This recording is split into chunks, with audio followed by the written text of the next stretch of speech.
In this video, we're going to talk about the pros and cons of slow traveling as a couple. Hi, we are Joel and Michelle, and we are the Wandering Hearts, and we are helping you live a more abundant life through slow travel and traveling abroad. Now, this month is our 4-year anniversary of being digital nomads and full-time slow travelers. Yep, so a little background on how we got here. At the beginning of 2019, I was actually laid off from my full-time job in commercial real estate. And then 3 months later, I was actually able to get a remote job. So that's when kind of the wheels started turning for us.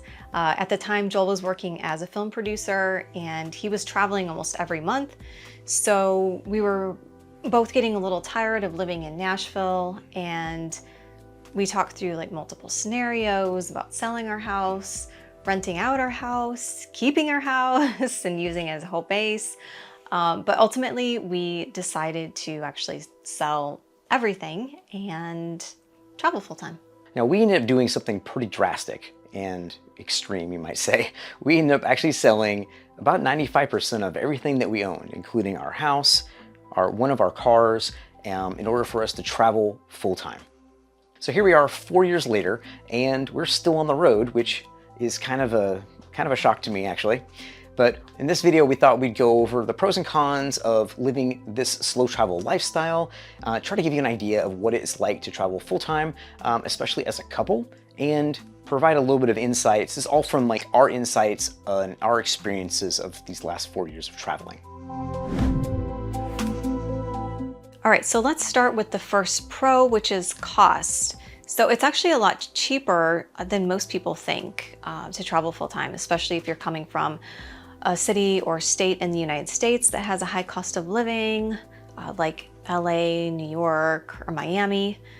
Since we slow travel, which means we stay in one place for a month, usually longer, usually 3 months, we get a price breakdown on accommodations, and we also tend to travel in the off season. And so when booking accommodations, we usually like to use flatio.com in Europe. And then also we'd like to book directly with landlords like we did in Albania and Bulgaria, which can save you a ton of money. So for travel in the United States, you can use trusted house sitters, and that's where you're taking care of somebody's pet or their home and watching that for them while they're on vacation. We like to use Furnished Finder, Booking.com, VRBO. We've also found stays at RV parks. We also stay with friends and family. You can get a monthly discount through Airbnb, although we generally try to avoid Airbnb just because of kind of the high service fees that they have, and also the really high cleaning fees, which I'm sure a lot of you have noticed lately. We also keep a spreadsheet of how much we spend monthly for accommodations, dining out, groceries, and transportation. So you can watch a lot of those videos on this channel, and also you can go over to our website, wanderinghearts.com, if you want a really detailed breakdown of our cost of living overseas. So the second pro is actually not having to pay monthly bills. Now, obviously for us, since we went pretty extreme, we don't have a mortgage, we don't have homeowners insurance, we don't have property taxes that we have to pay directly either. In fact, most of our stays, we also don't have to pay for things like water, electricity, internet, or even cable. Now, we do pay for health insurance that we keep back in the United States. And when we're traveling, we actually use a travel medical insurance. We've been using the Nomad insurance through Safety Wing, which you can look into if you're interested. We've actually got some articles and even a video on the channel that you can watch to get you a little bit more information about what that's like. We did decide to keep one of our cars, which has been a godsend actually, because that means that when we come back to the States, we actually have a vehicle to get around, which is a lot cheaper than trying to rent one all the time. But that does mean that we have insurance that we have to keep on that car while we're away. And luckily for us, we have friends that we're able to leave the car at while we're gone away on trips. So ultimately that allows us to have very minimal bills. Third pro is you become a minimalist, and that is pretty much just out of necessity if you're traveling full time. So when we started traveling, we had multiple suitcases and our bags were heavy, but when we ended up going overseas, we ended up paring down a lot more. And then on this last trip, we were gone for almost 9 months in Europe, and each of us had a carry-on only suitcase, backpack, and a small personal item. So we have actually 2 packing videos that each of us have filmed. You can see what was in our suitcase if you wanna get more insight into what we packed for a 9-month trip. It's also been really freeing not to have a lot of clutter and lots of stuff to keep track of. And we've really realized that we don't need a lot of possessions actually to make us happy. It's also shown us how little we need to live, especially from our last trip when we were living just out of a carry-on suitcase for the last 9 months. So pro number 4 is you actually get to live a lot more like a local does. So if you're slow traveling like us, then you get to actually really experience a place instead of maybe popping in on vacation where you're seeing a bunch of sights and you're just super busy the whole time and not really getting a chance to fully get a feeling for the city that you're in. You can also make friends with locals, expats, and even other travelers that you meet along the way, which is really great if you stay in a destination for 1 to 3 months like we like to do. Another thing is you're taking the local transportation or walking around a lot more often, which gives you a chance to go to the same coffee shops and bars, things like that, where you get to see some of the same people over and over again. Kind of like at home, where you start to build a little bit of a relationship and people get used to seeing you. You're also not in vacation mode. You're actually like living in that place. Or like for us, we're living and working as well.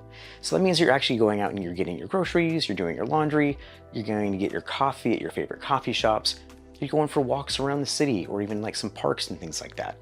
You just have a lot more time to really spend in the city and in the area and to get to know it. Now, you don't have to be YouTubers or travel bloggers or even content creators like we are to do what we're doing. And we realize that most people aren't like that or aren't doing what we're doing.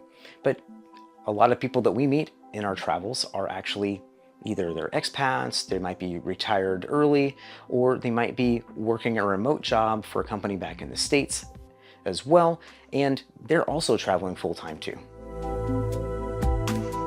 The next pro for us is we get to spend a lot more time with friends and family. So as we get older, spending time with loved ones becomes a lot more important because at the end of the day, that's all you have is your experiences and relationships with other people. So for example, we just got back from a 6-week road trip in the United States where we got to see Joel's parents and spend time with them. We also got to see his sister and their new house in Arizona. We met up with friends that we met in Bulgaria who have a home base in Salt Lake City. We stayed with friends in Phoenix, and we also got to see my brother in Colorado.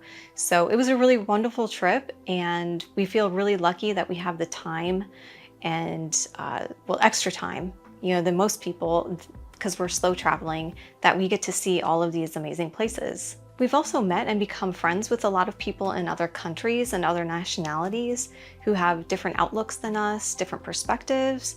And then it's also fun too for us to meet up with those friends in other countries, which is actually really cool.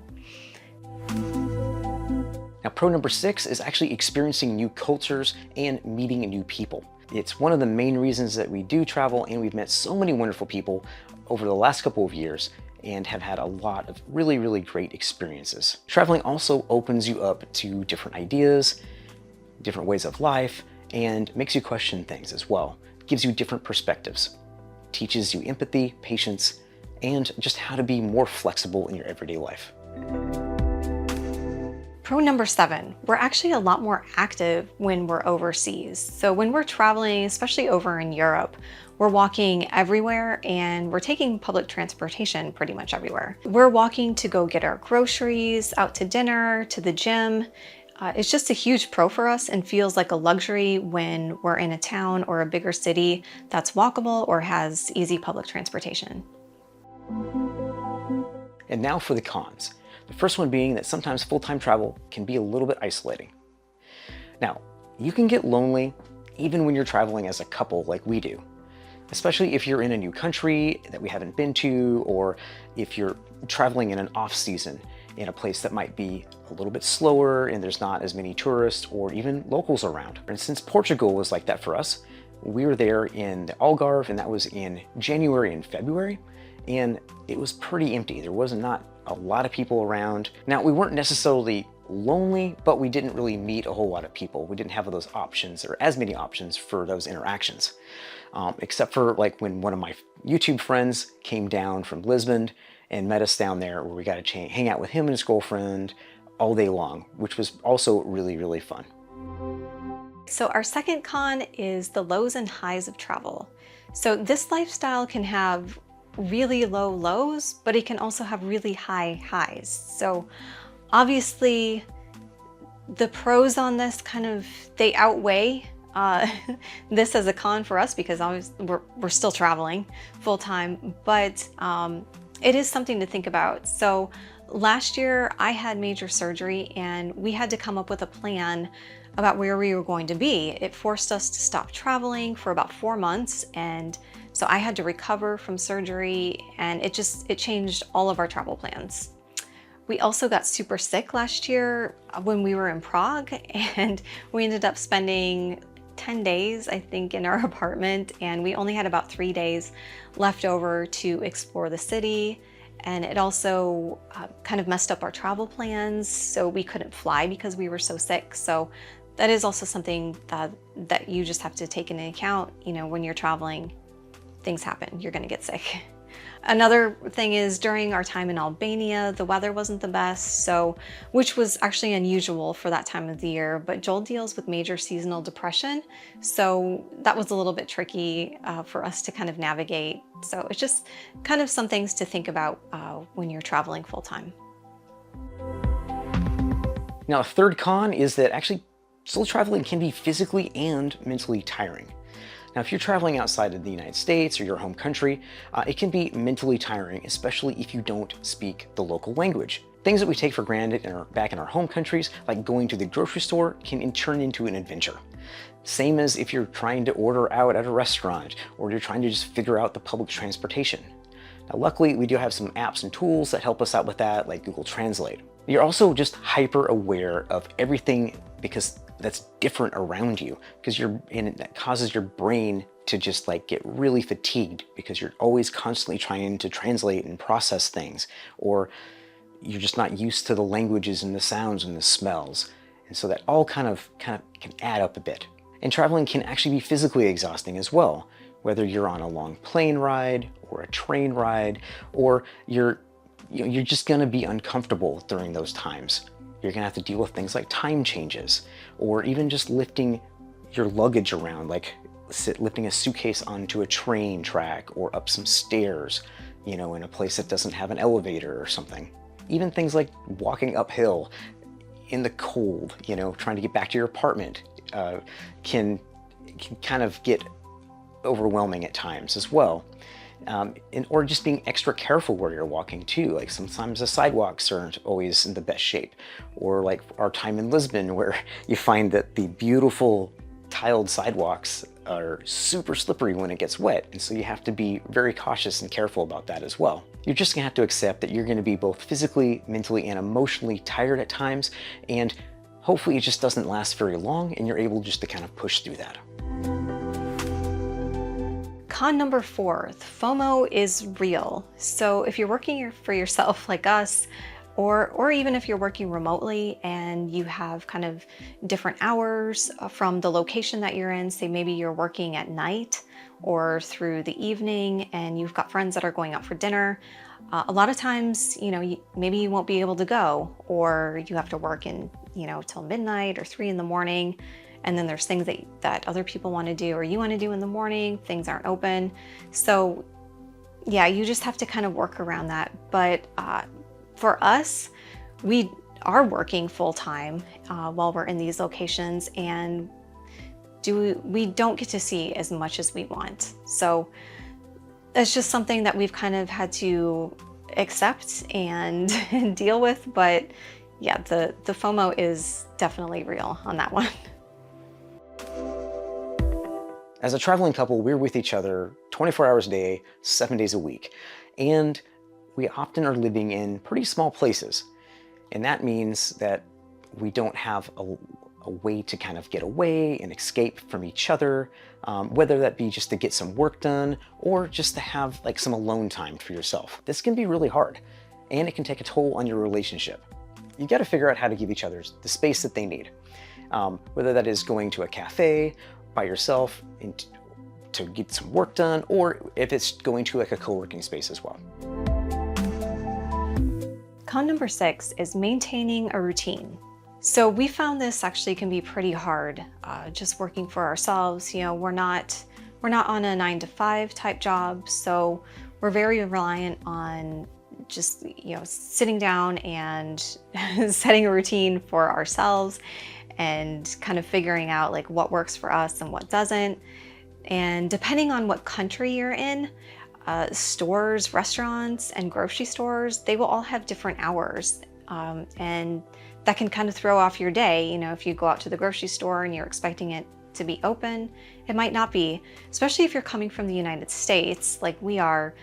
You're used to stores staying open until 10 or 11 at night, or even 24 hours. And a lot of times that's not the case when you're traveling overseas. So con number 7 is staying fit while traveling. Just kind of like we talked about with maintaining a routine, if you have a workout regimen that you're used to, sometimes that can be more difficult than you think in order to maintain. And a lot of that has to do with, you know, if you're in a small apartment, it may not have enough room for you to do like workouts or, you know, your yoga or whatever it is that you're trying to do. Just trying to find a gym, depending on what type of a workout program that you're on. You might not be able to find big heavy weights, or you might have to find a place that has like certain machines that you're used to or whatever.